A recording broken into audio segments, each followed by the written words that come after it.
bertemu lagi dengan aku, Laurencia Maria Tamunan di Poset, Podcast Sejarah.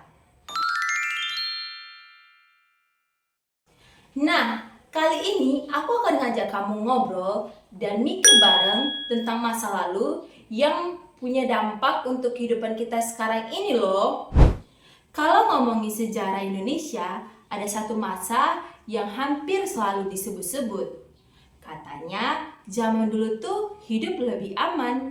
Katanya negara stabil, gak ribut kayak sekarang ini. Tapi pertanyaannya, kalau memang seaman dan stabil itu, kenapa di tahun 1988 Indonesia bisa sampai meledak besar-besaran? Kenapa mahasiswa turun ke jalan? Kenapa rakyat marah? Dan kenapa akhirnya seorang presiden yang sudah berkuasa lebih dari 30 tahun harus turun? Hari ini kita bakal bahas semuanya pelan-pelan dari akarnya.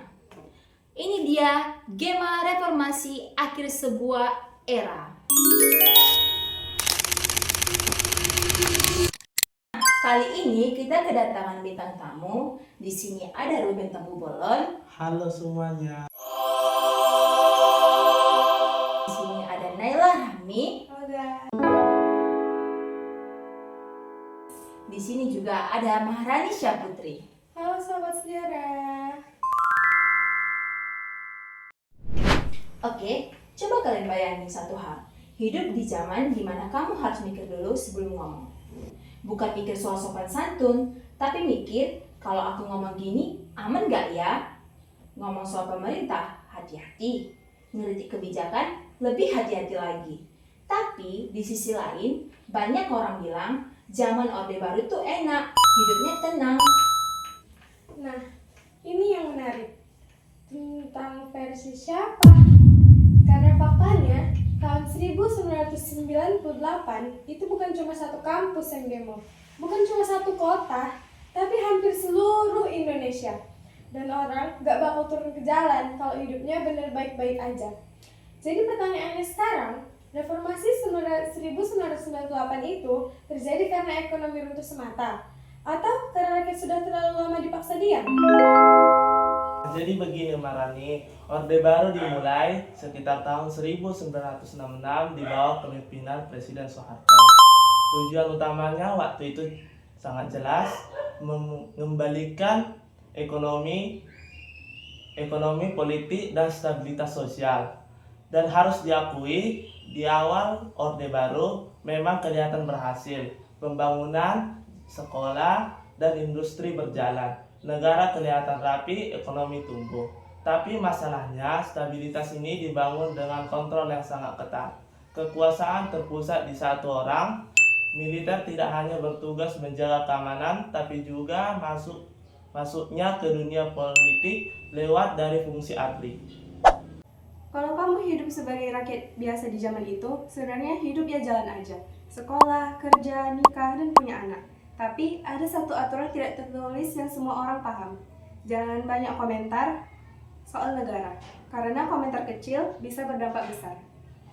Masalahnya mulai kelihatan jelas saat Indonesia kena krisis moneter Asia tahun 1997, nilai rupiah jatuh sangat drastis, harga sembako naik, banyak perusahaan bangkrut.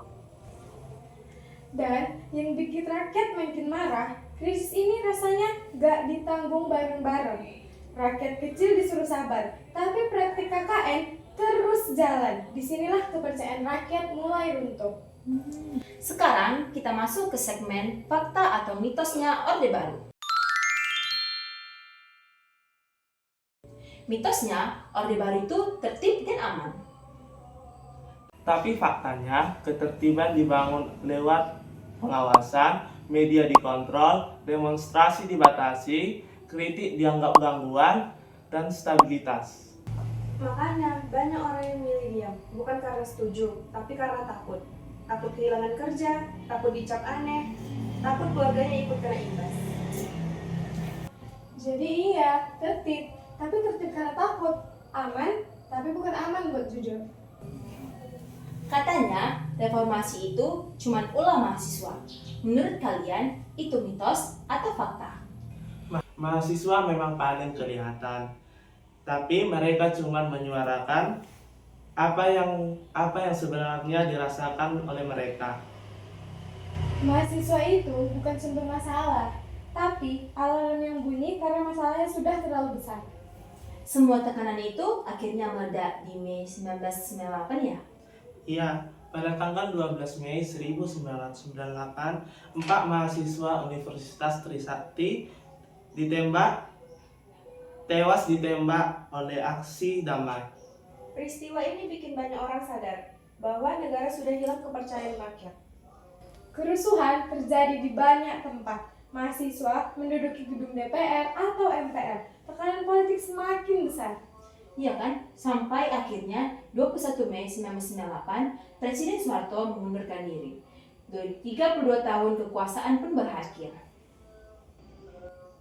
Setelah reformasi, Indonesia berubah cukup pesat. Pemilu lebih terbuka, pers lebih bebas, masa jabatan presiden dibatasi. Tapi reformasi bukan akhir cerita. Ini justru awal perjuangan baru. Reformasi ngajarin kita satu hal penting. Stabilitas tanpa keadilan tidak akan bertahan lama. Suara rakyat bisa ditekan, tapi tidak bisa dihapus. Tugas kita sekarang bukan cuma menikmati kebebasan, tapi menjaga supaya sejarah kelam gak keulang lagi. Karena sejarah bukan cuma cerita masa lalu, tetapi peringatan untuk masa depan. Nah, Sobat Sejarah, sampai sini dulu ya segmen kita hari ini. Kami mengundurkan diri dan sampai jumpa di segmen selanjutnya. Bye-bye!